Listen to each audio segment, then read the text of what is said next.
Yay! See me walking in my purpose on purpose, trying to let these young boys know it's worth it. These demons be lurking, traumatized by the crimes over time, but my mind keep me hungry and thirsty. My soul can't be purchased. Remember times when I was weak, you catch me crying in my sleep. Long nights, no lies, and no heat, but watch me rise to my feet without that iron or that heat. Watch how I grind to get me peace, and I shall find, cause I'm gon' see. It seems it's time to say my piece.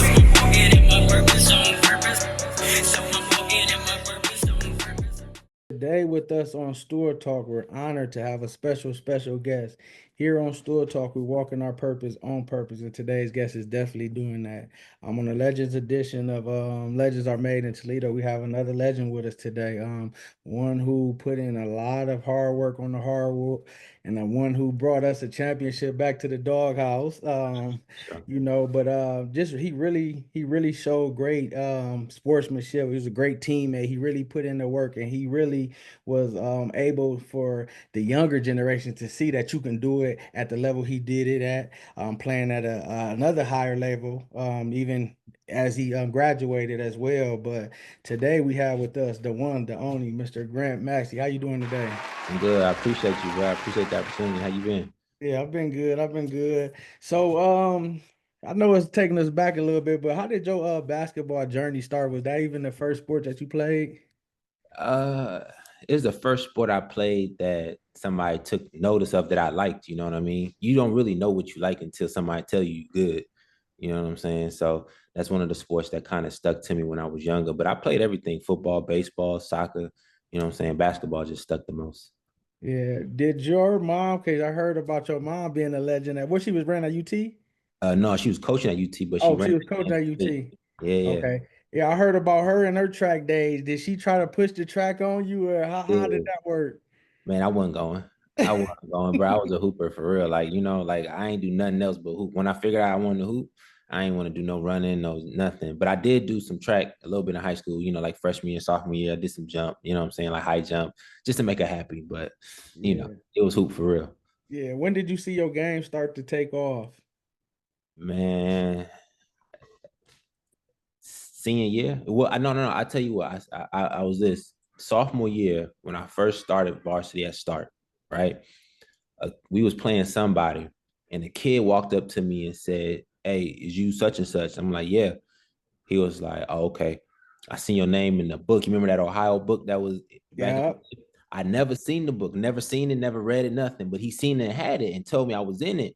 And I was like, how does, you know what I'm saying? Like, I was like, all right, I must be doing something right because random people is telling me I'm who, who is you, you know what I'm saying? So that's when I kind of figured out like I was doing something well.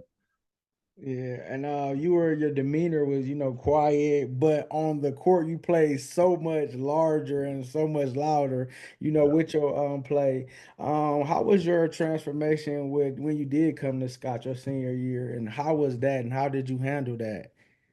Well, it was fun, like my whole purpose going to Scott was to win, you know what I'm saying, and go to college. That was the whole goal. It was to win, go to college because everybody goes to college who wins most of the time, you know what I'm saying? So that was the goal. I was going to hoop with my boys, you know what I'm saying? KY, Lee Mark, Terry, you know what I'm saying? Like we was all going to hoop together finally. So it was just a ending to a beautiful story, you know what I'm saying? Yeah, and you embraced it well, and you took on the challenge, and really put Scott back on the map because a lot of times people come to Scott and they don't play good, or it ain't what they seem, and so they can't find a way, they can't fit in. With you already having that mindset on having a focus, saying this is what I'm gonna do. What would you say to the youth who they on this their senior year and they got one shot to try to get a scholarship? They got to try to get in school. What should their mindset be, and what would you say to them? I would tell them have a goal. If your goal is to get to college, see that, write it down, put it on, look at it every day because the more that you see it, the more you're gonna fight for it. You know what I'm saying? Like if you say it but you don't believe it, you ain't gonna go. You just gonna fall by the wayside. But if that's something that you really trying to do, you know what I'm saying? It's your last chance, your last opportunity. You ain't trying to work at McDonald's, Target, Walmart. Man, you better put in that work. Yeah, There's only one way to get there. yeah. When did you know that y'all had a good chance of winning the championship or even making a run at states your senior year? Oh, I knew before we went. When we went, man, me, Kyle, KY, Lee Mark, Terry, we've been talking about this since elementary, junior high. When they was one at Robinson, I'm at DeVoe. You know what I'm saying? Like we just been talking about linking up the whole time. It just never happened until then. And then once we did, we was like, oh, we already know we're gonna win. You feel me? Yeah. It was Yeah. easy. What did that moment mean to you being that the legacy? Because I think when y'all won it, the city hadn't been won since 2001. So that was a little drought. And before that, it was 92, 93. Oh no. So what did that mean to you that moment when y'all won it? Man, it meant a lot, a lot of hard work, because we was undefeated the whole year. We only lost like one game, you know what I'm saying? Like we just knew we was going, you know what I'm saying? Like at that moment, it wasn't no doubt in our minds. You feel me? Like we was on, you know what I'm saying? We ain't think about the past. We looked up and saw that they had the last state championship. We was on the same pace, you know what I'm saying? The same record. Like we got the same exact record. We just got one loss, you feel me? So we knew what we was doing. We was determined to get there. So it felt good, you feel me? Like we knew what we was on. Yeah. And what did you do to help you prepare for choosing the college and how did you choose Jackson State? Man, that's a funny story, bro. Like, I ain't choose Jackson State. Jackson State kind of chose me. You feel me? Like, I ain't getting no scholarships out of high school for good because the ACT, like I had to take the test multiple times in order to get my cumulative average to a certain spot. Yeah. By the time that happened, all scholarships was gone. You know what I'm saying? Like it was just like the last of the last. And, Darion, Griff, uh, Yeah. he was at Cleveland State and his coach was shopping them to Jackson State, you know? So his coach was like, you know what, Maxey, I fool with you. You know what I'm saying? Like, I like how you play. I'm going to throw your name to them too, just because, I know you're trying to go somewhere. He threw my name to them. They was like, all right, come down. You do a tryout, you know? So I fly down there. I do a tryout, you know what I'm saying? Like, bust their ass, you know what I'm saying? Like, it was easy money. You feel me? Went down there, did what I had to do. They offered me a scholarship. So, Wow. and technically I walked on, you know what I mean? Like they offered me a scholarship. I came, I saw, you know what I'm saying? I conquered, you know what I'm saying? Like it was just one of them things. Yeah. And what were some lessons that you learned while you were down there playing basketball in school? Bro, it's tough. Everybody want to go to the league. You know what I'm saying? Like, but who really want to go to the league? Luckily, we had somebody there that was really going to the league, so I can kind of see a blueprint. So the steps that I took was more so like be more serious. You know what I'm saying? Like, you got to be intentional. You got to have purpose. You got to try. You know what I'm saying? Like, you ain't got no time to waste because you never know. You know what I'm saying? Like back then, you can go to the league at any moment. You freshman year, if you good enough, you gonna go. So you know what I'm saying? Like you gotta get Yeah. it. So once I saw him and I saw what he was doing, I kind of put it in my mind, like, okay, like it's possible, you feel me? So that's just what I was on. And then I always started that like how now everybody is trying to go to HBCUs and playing for them and how you really did it back then. So Yeah. what is it about a HBCU that if a person didn't know about it that they can know about it? What is it that's good? What's some good things about it? Man, this is a community, you know what I'm saying? Like it's a big community. Like you really a family while you're there. Like people, everybody know everybody, you know what I'm saying, which is good and bad, but you really getting taken care of, you know what I'm saying. If you do the right thing, you nice to people, you good by people, people be good by you and they remember you.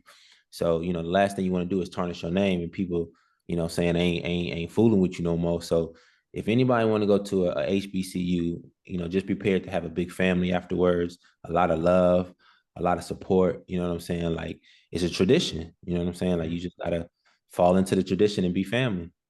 Yeah. And after your years at Jackson State, did you try to go on and continue to play basketball? Did you switch to the media? Like, what was the transition after that?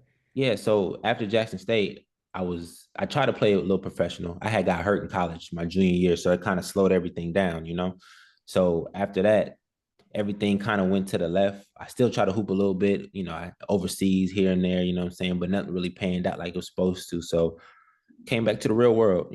Eventually I started doing some like some stand-up. I did a little TV show. I did some skits like we talked about earlier, you know what I'm saying? So, it just took a minute for me to kind of figure out what else I liked because if you only do basketball, you know what I'm saying? Like you really don't know what else you like to do. So it took Yeah. me a minute to kind of figure out like, you know what I'm saying, what is the other interests that I might be able to do and I'm good at. So that's where we at now. Yeah.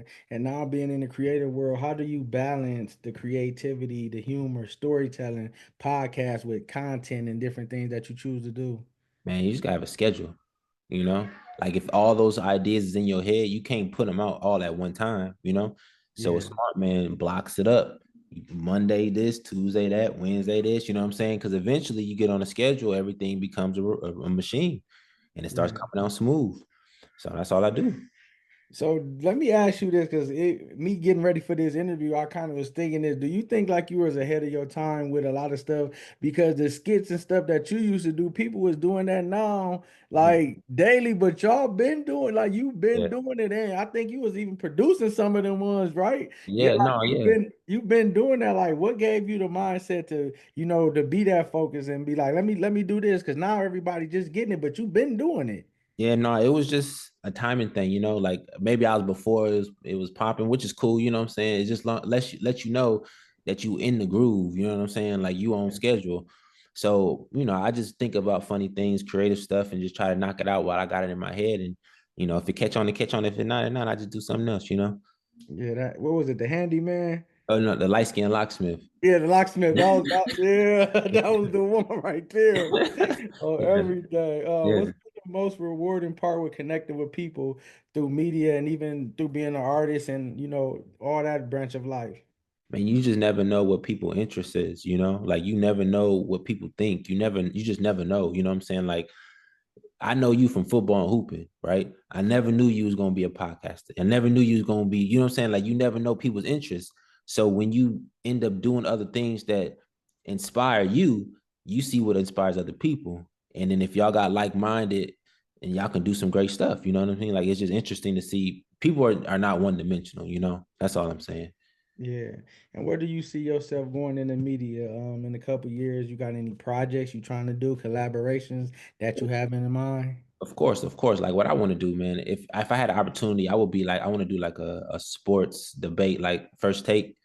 You know what I'm saying? Like, but just like how Gilbert and them do it. Hooping. Because Yeah. I thought about that too. Like a hooping, podcast that you just debate. You know what I'm saying? Would be fun. You know what I'm saying? Yeah. So I would want to do something like that. You know what I'm saying? Or, I do a little music now too. So I would want to do like some collabs with Jay, you know what I'm saying? Like, somebody, you know what I'm saying? Wayne, Drake, you know what I'm saying? Like Kendrick, somebody, it'll be fun because, you know, it's life. You know what I'm saying? Like, why not try?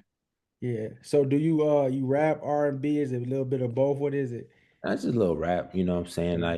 Like, but I rap about hooping though. You know what I mean? Like niggas rap about the trap, I rap Yeah. about hooping. And it's the same thing. Like life is the same. Yeah. What do you like more, making the record or performing it? I would say both. Right now, it's more so making it because it's interesting. Like to create a record, it's weird because you don't know how it's gonna end up. Like you just start at one Yeah. point and then you just little by little put stuff together, and sometimes it's an accident, and you don't even know what it's gonna be until it's done, and you be like, oh, that ain't bad. You know what I'm saying? Like it ain't bad. So I ain't really had the opportunity to perform too many times yet, but I'm sure it's gonna be fun because I think it'll be Yeah. fun. So I'm gonna send you a purpose beat, and I want you to make something I can have it play during the start of the show for Oh, real. for sure. I got you. I got Yeah, you. It's easy. yeah. As a former basketball player, how do you view the evolution of basketball now from when you played to right now? I would say it's the same, just a little different, right? I would say the aggression that we had is different because they don't allow them to be aggressive. You know, they Yeah. still want to be aggressive. If you look, they want to get down, but they just know that the rules don't allow them to do that. So they keep it cool. So I would say the aggression is the difference. But I mean, outside of that, man, the evolution is going good. I be honest with you, Duane, I pretty think they're gonna extend the court, right? Make it bigger, you know, Hmm. put the rim higher because everybody coming in at 6'7". Look at Wimby, bro. He don't even have to jump. I know. It ain't fun. Like he's too easy. Yeah. If you put Yeah. the rim to 11 feet, you put the rim out, the court out a little bit more wider. You know what I'm saying? Like we gonna start seeing that athleticism come back, like the grunt come back. Because remember, 10 feet used to be high for us. Yeah. Yeah. 10 feet ain't high no more. You know, they doing tricks and dunks between the legs and throwing it everywhere, catching it, you know what I'm saying? So the evolution of the game is great, you know. So it's just, you know, I think they need to just change the rules a little bit, make it a little bit more fun, you know, make it harder for them. Yeah, I used to stamp your mark when you used to get them dunks at UT. Used to go bananas. No, for real. It was fun. I wish I would have did more. You know, you think back, oh, I should have got nasty. Yeah, You know what I'm saying? But you know, it is what it is. yeah. Who are some of your favorite players you watching today, and what makes them stand out to you?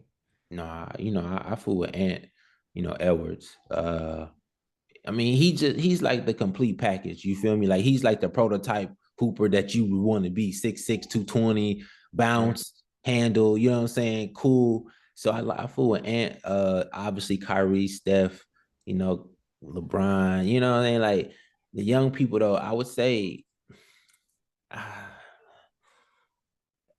them young boys is coming. I don't know who was really gonna hit yet because Wemby is the one. I think Wemby gonna be the first to do some outrageous stuff. I think he gonna average probably like 40, 20, and 10 1 year. You know what I'm saying? Like it's Yeah, just once he gets some muscle on him, but that's about it for real, you know. yeah. What would you say to the athletes, whether they're young, whether they're in high school, whether they're in college, who want to play at a high level? What would you say to them? Don't stop. If you want to do it, know that you can, you know. But don't take disappointment to heart. Because if you take it to heart, it might discourage you, you know. Take it as a challenge, take it as an opportunity because the people who may tell you no or not to probably did it too. And they're telling you that for a reason because they probably see that you need to do something extra, you know. So I would tell them to keep trying if somebody tell them some constructive criticism, don't take it to heart. You know what I'm saying? If somebody tell them no, don't take it to heart. You know, like they don't make the rules. You know what I'm saying? Like you make the rules, so keep going. You know what I'm saying? You never know until it's done. So keep going. Yeah. And what does purpose mean to you? Being that you know, are creative, you got a lot of different things. What does purpose mean to you, and what does that look like to be walking in your purpose? I mean, to be honest with yourself, you know, like do what makes you happy, you Right. know, because we sacrifice all day for things that don't make us happy. But if you can figure out what makes you happy, that's your purpose, you know, Yeah. that's And it. that leads me to my next question. Because you did it your way, you didn't try to fit in, even when you came to Sky, even as you further, even to now, you're doing things your way. What keeps you humble to allow you to know that you great and the greatness inside you instead of keeping up with the Joneses, or I see this, let me duplicate this? Like what makes you, you know, walk in your own lane? I would say it's the mindset, bro. You know, like I if I like doing what I'm doing, I'm good. You know what I'm saying? Like Yeah. if I'm doing what somebody else doing, I'm not gonna be happy. You feel me? Like I see myself. I mess up if I'm doing what somebody else is doing because it ain't me. So if I'm doing me, I'm cool with the falls and the comebacks because it's my decision. You know what I'm saying? So I just stay true to me Yeah. How do you find balance? in everything. Yeah. I take time. You know, the one thing that we got in life is time, but we can control it. I can do whatever I want to. I can wake up, you know, and not do nothing. I can go to work. I can, you know what I'm saying? Like everything is about choices and time. And if you choose to cut your time to take care of yourself and, you know, control your time, you know what I'm saying? Like that's the only thing we got in this world. Yeah, that was good. If you had a person that you can pick to star in a movie, star in your life, playing as a hooper, who would you pick to play you? Chris Brown. I can, yeah, I can see that too. For sure. Breezy. Next generational player, we've been talking about a lot of good players. John Moran or Anthony Edwards. In what aspect? Like who gonna be the next one? Yeah, Probably Ant. yeah, Probably Ant. He like less likely to get hurt. yeah. You know what I'm Facts. saying? He gonna be there. Facts. Facts. What do you feel like about these players getting all this money and then they're not really playing and people complaining about that? What do you see happening? Do you think it's something that could be done? It's the mental. Like before, players didn't get hurt because they knew they couldn't. You know what I mean? Because they had to get paid. But if Yeah. you get paid now and you get hurt, you was like, I'm good. Like my brain, my body is not even functioning quick enough to repair me. You know what I'm Yeah. saying? Like before you be under stress, so your body kind of fixing yourself because you heal yourself from the inside out. So if you got a sprained ankle, it's gonna heal itself because in your mind you think I got to get back in hooping. You know what I'm saying? Now they don't got to. So the body takes its sweet time. Look at Kawhi.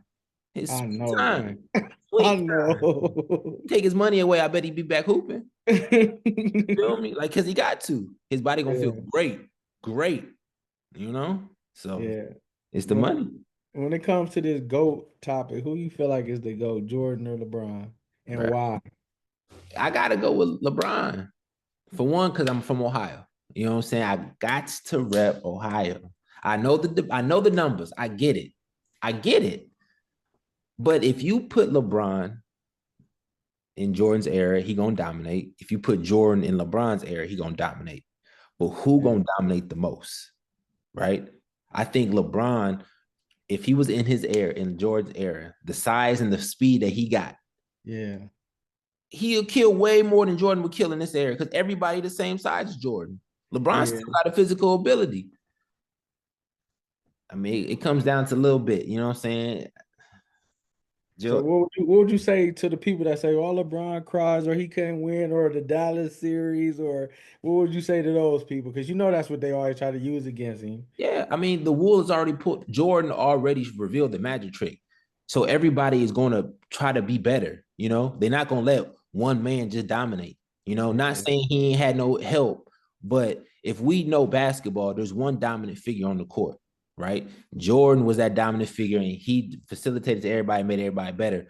So they understood, like, okay, LeBron is that most dominant figure. He gonna make everybody better, but they didn't stack teams to get him the whole time. If Yeah. LeBron didn't have to go against stacked teams, he would have 10 championships back to back to back to back to back. Yeah, because if they didn't get Kevin Durant, he might would have went back to back. And even when the first time they almost won when they lost 4-1 when everybody was injured. That's what I'm saying. Like he had to go against different odds, you know, different odds. I mean, you could say LeBron and Jordan are really the same player because Jordan went against super teams, but his super teams wasn't like number one picks from different, you know what I'm saying? Yeah. Like, like all stars. They were just good players that played together the whole time. They went and picked all stars to put them against LeBron. You know what I'm saying? Like it's tough. It's different. Yeah. LeBron is different. Yeah. Who you feel more dominant? Uh Shaq or Giannis? Shaq. Shaq. Who can stop Shaq? Nobody. So what do you feel? This leads me up to my next question. Dwight Howard, do you feel like he top 10 center all time? Yeah. Yeah. No question. Yeah. No question. You can't name 9 players that are centers that's better than Dwight Howard. And they hate not having him on that 75. That's just Diabolical. They were diabolical, bro. They did that personally. That was personal. You know what I'm saying? You could go down the stats. NBA went to the NBA finals, rookie of the year, defensive player of the year 3 times in a row, NBA final, you know what I'm saying? Like MVP, you know what I'm saying? Like he did everything that everybody else did. They just blackballing him, you know what I'm saying? Like it's crazy. But ain't nobody but like if you go top 5 centers, you'll go Wilt, Bill Russell. I mean, not no order, right? Wilt, yeah. Bill Russell, Kareem, Shaq, and Dwight. Okay. You know what I'm saying? Like So do you feel like Elijah want to come after that? Elijah is like a forward, ain't he? True. Even though he plays center, but his speed and stuff. Yeah, he wasn't. He was like 6'8", right? He was like a Timmy Duncan to me. You know what I'm saying? And Tim Duncan didn't play center. Tim Duncan played power forward. You Yeah. know, like in skill wise, KG, Olajuwon, Tim Duncan, they all the same. You know, Yeah. Definitely. So who are you looking at music wise in the music scene that's catching your eyes or that you bump into? man. I fool with Dolph for real, like heavy. Key Glock. Right now, I fuck with Glow. She hot. You know what I mean? Yeah. Fellas though, You know what I'm saying? You gotta fool with Drake. You know what I'm saying? No matter what goes on, the man he's in bed. So what is you thinking about this after this beef and all this stuff that's coming around? What's your thoughts on all this? Man, it's funny because it's business and it's personal for Drake, you Yeah, know? Like you can't like they keep saying like he acting light skinned and stuff, right? But if you think about it, every other beef that people didn't had, rap beefs, nobody called nobody no pedophile. They was really, they were saying other stuff, but the yeah, pedophile thing sticks. You know what I'm saying? Like that's a blemish on your character, your manhood. You know what I'm saying? So you can't say that lightly. You know what I'm saying? Like you can say, like you was domestic violence because there's a lot of other people who done been domestic that had the domestic violence. You know what I'm saying? Like so you just glued him in a group of people. But when you say pedophile, now you talking about Michael Jackson, you talking about R. Kelly, you talking about Harvey Weinstein. You know what I'm saying? Like you putting yourself yeah. in a bad spot. So I feel like I, I think he did it. I understand it's tough. So if he would, do you feel like he in his feelings because he lost? Was he not expecting Kendrick to come like he came? I don't think he expected everybody to like it so much. And Yeah, for people to say it to him, you know what I'm saying? He's talking about he getting death threats and talking about he a pedophile and stuff. You know what I mean? Like it was too many things that added up to him being close to being a pedophile, you know? Like they had too many videos, too many, you know what I'm saying? Like it's too much evidence against the man. So it was tough. yeah, So I just think that he got over his head in the situation and let it run too long, and that's why he started talking about like y'all letting the numbers run. We got to cut this down because y'all in defamation of character. You know what I mean? But at the end of the day, he been running the game for 15 yeah, years. You know, if you ever been to one of his concerts, he can do 5 hours, 1 hour of each job, like each year he was hot, you know what I'm saying? Because he had 20 songs in each year. You feel me? Like yeah. this shit was crazy. I just think like heavy is the head that wears the throne. Yeah. So like everybody coming for it, but like he like you said he ain't expect all what happened and he didn't expect that and it just kind of threw him off a little bit. But who has the whole industry come at your head though? You feel me? Like everybody. It's crazy. Like they all teamed up against this man to take Yeah, him down and they couldn't. I mean, it's tough. He was like yeah. LeBron in his league. And then he came out with the diss against LeBron. You saw that? Yeah, man. I didn't know he got LeBron tattooed on him. I didn't know he had LeBron tattooed on either. That's kind of gay. That's kind of funny. You know what I'm saying? Like that's funny. You know, Wow. that's Yeah. crazy. But Last couple questions, I'll get you out of here. What do you want your legacy to be when I it's just all want said and done? when it's all said and done, man, I just want to have something that lasts. You know what I'm saying? Like be remembered for something. Like because we all here for a purpose. Yeah. If we could figure out that purpose, then we all be happy. And I figure, I want my shit to last. I want you to remember me, and it can be in any form. You know what I'm saying? Like just like I was here. You feel me? Yeah, yeah. What would you tell your younger self if you could say something to Bruh, I tell that nigga a lot. him? I'll tell him a lot, bro. I give him all the drinks, but I tell him just keep going.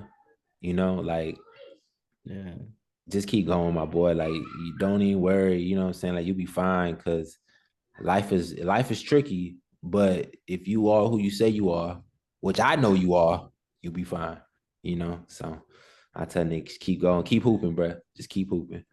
yeah. And then last question, relocating out of Toledo, a lot of times people be stuck in, Toledo. They don't want to leave, but leaving is different opportunities and different stuff because I feel like it's something that is in us from being from the mud, that we different, that we fit in wherever we go, and people know the difference and they know the hunger, and that's when what all that was built and instilled in us over the years come out to we be able to be our true self, being creative or, you know being over something, leading something, or even start something. So, what would you say to people who might be scared or weary about, transitioning?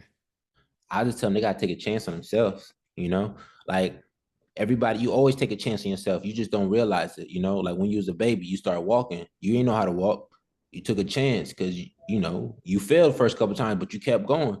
You know that's ingrained in us. So if you in a T and you need to get out, just take that opportunity, bro. Like just get out. You know, like it ain't hard.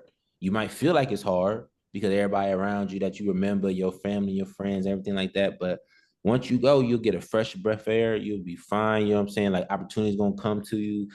You know what I'm saying? Like the universe works that way. You just got to take a chance on yourself. Yeah, most definitely. Most definitely. Well, we thank you.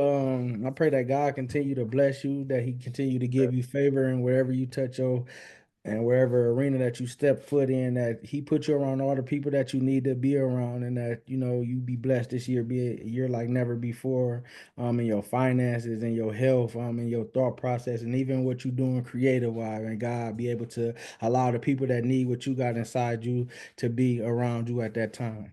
I appreciate that, bro. I take that. I appreciate it. Yep, yep, yep. For sure. Ladies and gentlemen, Mr. Grant Maxey. Appreciate it. Appreciate you, bro. Yep, yep.